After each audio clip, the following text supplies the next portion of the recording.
मुंबई, वो शहर जहां लोग आंखों में सपने बसाए आते हैं। दिन की रोशनी और रात की चकाचौंध हमेशा ना इस शहर को जिंदा रखती है।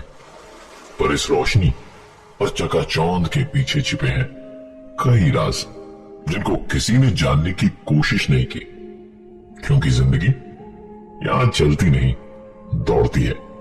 शायद यही कारण था कि उन लोगों ने उनकी जिंदगी में हो रही अजीबो गरीब घटनाओं के पीछे का राज जानने की बहुत दिनों तक कोशिश ही नहीं की। आज की ये कहानी प्रकाश, उसकी गर्लफ्रेंड नंदिनी और भास्कर के साथ हुई घटनाओं पर आधारित है। ये तीनों एक साथ बोरीवली के 2 BHK फ्लैट में रहते थे। जहां शिफ्ट हुए उन्हें सिर्फ 3 महीने ही हुए थे। ये तीनों एक साथ एक ही कॉल सेंटर में काम भी करते थे। जिंदगी का हर लम्हा एक साथ बिताते। इन तीनों की लाइफ परफेक्ट थी, सिवाय एक अजीब चीज के। हर दिन सुबह जब 3 बजे ये अपनी कॉल सेंटर की ड्यूटी के लिए उठते तो घर के बाथरूम, किचन या डाइनिंग हॉल की लाइट को ऑन पाते। एक दूसरे से सवाल जवाब करने पर एक ही नतीजा निकलता, और वो ये कि उन तीनों में से किसी ने भी रात को बाथरूम, किचन या डाइनिंग हॉल की लाइट नहीं जलाई थी। इस अजीब घटना की शुरुआत आज से 3 महीने पहले हुई थी, जब उन्होंने इस घर को अपना घर बनाया था। इन तीनों ने इस बात को किसी के साथ भी डिस्कस नहीं किया, क्योंकि उन्हें हमेशा यह डर सताता था कि शायद उनके दोस्त उनका मजाक उड़ाना शुरू कर दे। इस कहानी की अभी तक की बातें मुझे बहुत नॉर्मल लगी, क्योंकि मैंने खुद ने अपने घर में टीवी को 3-4 बार खुद ब खुद स्टार्ट होते देखा है। शायद कोई टेक्निकल प्रॉब्लम हो, लेकिन अगर हम प्रकाश, नंदिनी और भास्कर की कहानी की बात करें तो घटनाएं सिर्फ लाइट के ऑन रहने तक सीमित नहीं रही, क्योंकि धीरे धीरे एक के बाद एक अजीबो गरीब घटनाओं ने उनके दिमाग में कई सवाल खड़े कर दिए। मुंबई के बोरीवली इलाके में 2 BHK का फ्लैट, जिसमें प्रकाश, उसकी गर्लफ्रेंड नंदिनी और भास्कर 3 महीने से रह रहे थे। हर सुबह 3 बजे जब वो कॉल सेंटर की ड्यूटी के लिए उठते तो बाथरूम, किचन या डाइनिंग हॉल की लाइट्स स्विच ऑन पाते। इस घटना का जवाब उन तीनों में से किसी के पास नहीं था। शाम करीबन 5 बजे ये तीनों अपने काम से लौटते थे, और शाम ठीक 6 बजे घर का काम करने वाली बाई भी पहुंच जाती। कभी कभार इस बाई के साथ उसका बच्चा भी आता, जो पूरे घर में खेलता रहता और उनके सामानों से छेड़छाड़ करता रहता। मुंबई शहर में बाई मिलना बहुत मुश्किल है, और इसलिए शायद वो बाई के इस बच्चे के सारे नखरों से परेशान होते हुए भी अपनी तरफ से कोई आपत्ति नहीं जताते थे। एक दिन तो हद ही हो गई। प्रकाश और नंदिनी जब घर लौटे तो पाया कि बाई का बेटा उनके घर के ड्राइंग रूम में खेल रहा है।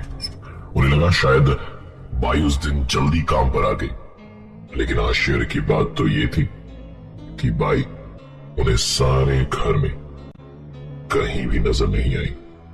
उन्हें लगा शायद अपने बच्चे को उनके घर पर खेलने के लिए छोड़कर बाई बगल वाले शर्मा जी के यहां काम करने चली गई होगी। प्रकाश बहुत ही गुस्से में था आज, क्योंकि काम वाली बाई के रहते उसके बेटे का आना और उसके घर में खेलना तो ठीक था, लेकिन बाई अपने बेटे को यूं उनके घर में छोड़कर किसी दूसरे के घर में काम करने जाए, ये उन्हें मुनासिब नहीं लगा। करीबन 1 घंटे इंतजार करने के बाद प्रकाश और नंदिनी बगल वाले शर्मा जी के घर गए काम वाली बाई के बारे में पता लगाने। शर्मा जी का जवाब सुन दोनों हक्के बक्के रह गए, क्योंकि शर्मा जी के अनुसार काम वाली बाई तो आज आई ही नहीं थी। एक अजीब सी कश्मकश में दोनों अपने दिमाग में सवालों की लड़ी लिए वापस अपने घर की ओर लौटे, लेकिन इस बार आश्चर्यजनक रूप से पूरे घर में वो बच्चा उन्हें कहीं भी नजर नहीं आया। दोनों के मन में कई सवाल उठ रहे थे और उन्हें पार्टी के लिए देर हो रही थी, इसलिए ज्यादा सोचे बिना तैयार होकर पार्टी के लिए निकल पड़े। रात करीबन 8 बजे ओवर टाइम करने के बाद भास्कर घर लौटा और उसे इस पूरे इंसिडेंट के बारे में कुछ भी पता नहीं था। आपको क्या लगता है, घर लौटने के बाद भास्कर ने क्या देखा होगा?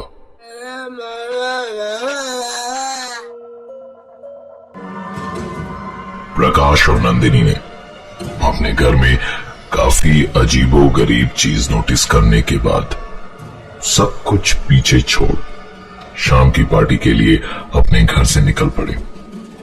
ओवर टाइम करने के बाद भास्कर करीबन 8 बजे रात को अपने घर पहुंचा।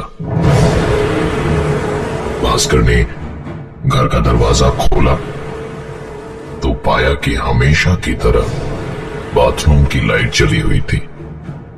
उसने लाइट स्विच ऑफ करना जरूरी नहीं समझा, क्योंकि उसे तभी नहाने भी जाना था।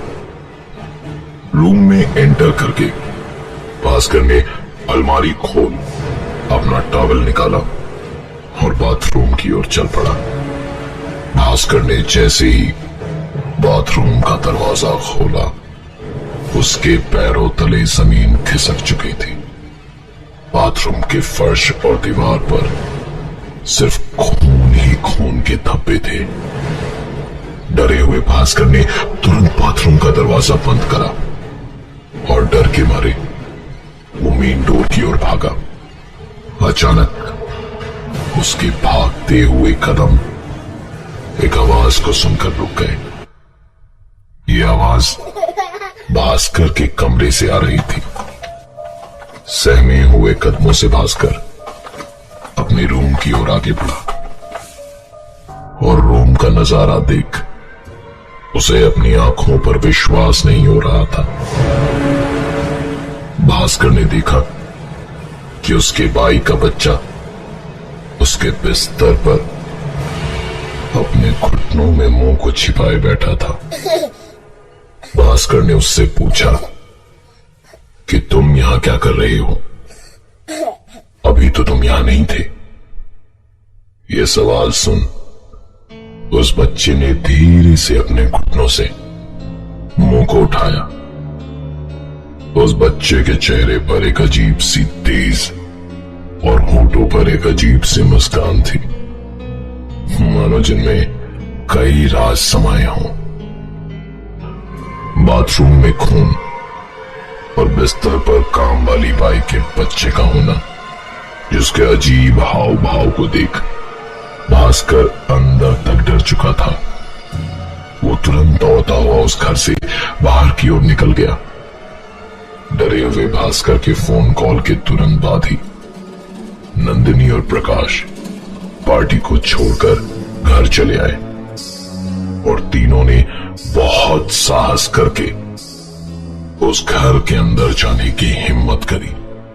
भास्कर, प्रकाश और नंदिनी ने जैसे ही घर का दरवाजा खोला तो हमेशा की तरह किसी घर में लाइट का अपने आप ऑन होना शायद इलेक्ट्रिकल फॉल्ट के कारण हो, लेकिन बाथरूम में चारों तरफ खून के छींटे और बहुत ही अजीब सी परिस्थिति में काम वाली बाई के बच्चे का उनके घर में मौजूद होना और दूसरे ही पल उसका गायब हो जाना प्रकाश, नंदिनी और भास्कर के दिमाग में सवालों का तूफान खड़ा कर रहा था। भास्कर प्रकाश और नंदिनी को साथ लेकर जब उन्हें बाथरूम में खून के छींटे दिखाने ले गया तो आश्चर्यजनक रूप से वहां पर कुछ भी नहीं था। रात करीबन 10:30 बजे थे। तीनों इसी सोच में डूबे थे कि क्या आज की रात इस घर में रहना उनके लिए ठीक होगा। इस बीच प्रकाश ने मकान मालिक को फोन लगाया और उसके दोस्त भास्कर के साथ भी थी सारी घटनाएं बताई। मकान के मालिक ने सारी बात सुनने के बाद उन्हें बताया कि आज से 10 साल पहले इस मकान में एक परिवार रहता था। कर्ज के बोझ में दबे होने के कारण इस परिवार के कर्ता ने पहले अपनी बीवी और अपनी बेटी की बेदर्दी से हत्या करी और फिर खुद फांसी लगाकर आत्महत्या कर ली। ये सब जानने के बाद वहां रहना तो दूर, उस घर में एक एक पल गुजारना भी प्रकाश, नंदिनी और भास्कर के लिए बहुत भारी पड़ रहा था। बाथरूम में खून देखने की घटना को शायद मन घड़त मानने के बावजूद भी हम उसे आज से 10 साल पहले घटी घटना से जोड़ सकते हैं। लेकिन काम वाली बाई के बेटे का विवादास्पद रूप से उनके घर में मौजूद होना और अचानक से गायब हो जाना, इसका कारण किसी को भी मालूम नहीं था। जैसे तैसे आज की रात प्रकाश, नंदिनी और भास्कर ने उस घर में गुजारी और सुबह होने का इंतजार करने लगे, क्योंकि उन्होंने फैसला ले लिया था कि सुबह होते के साथ ही वो इस घर को छोड़ कहीं और शिफ्ट हो जाएंगे। अगले दिन जब काम वाली बाई उनके घर आई तो प्रकाश, नंदिनी और भास्कर तीनों उस पर टूट पड़े। एक के बाद एक सवालों की बौछार करने लगे उसके बेटे की अजीबोगरीब हरकतों पर और विवादास्पद स्थिति में उसके बेटे की मौजूदगी पर। 5 मिनटों तक स्तब्ध रहने के बाद कामवाली ने अपनी चुप्पी तोड़ी और बस एक ही चीज कही कि उसके पास उनके सवालों का कोई जवाब नहीं है, क्योंकि उसका तो कोई बेटा ही नहीं है।